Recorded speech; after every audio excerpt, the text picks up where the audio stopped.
For some reason, the marketing for the creator seems very underwhelming, flying under the radar of most people.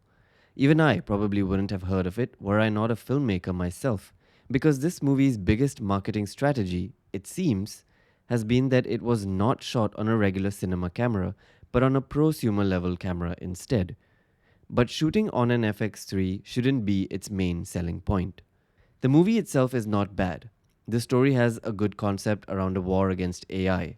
It's fresh and something new in the world of sci fi. It may almost seem a little on the nose because of all the spotlight AI has gotten in the last couple of years, but the plot does hook you in.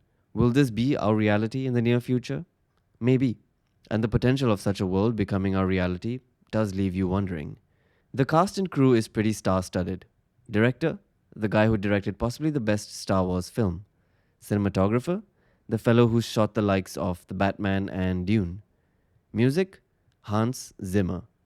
Enough said, right? The filmmakers have lived up to the level of work you would expect from them.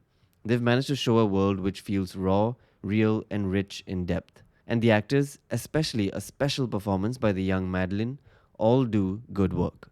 But it's here that the good things end.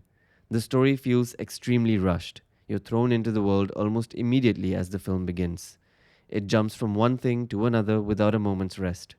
That's not always a bad thing, especially if that's the emotion you're relaying to the audience. But when you have a captivating plot, you can afford to slow down. Trust that you can have some room for breathing and allow for more characters to develop further, because this film only barely scratches the surface of the potentialities of more stories that could exist in a world like this.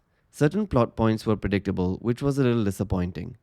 Moreover, given that we are in a dystopian future with so much technology, it does seem a tad bit weird to still see poor farmers in this world.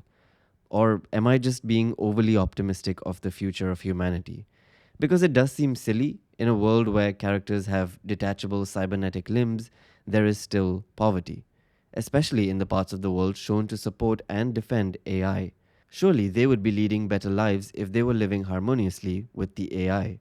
In all, The Creator is a good film. It is ambitious in its world building and definitely in its filmmaking. It takes some talent to create what they have with the budget they had, but its shortcomings in pacing puts a real dent in what could have been a brilliant film.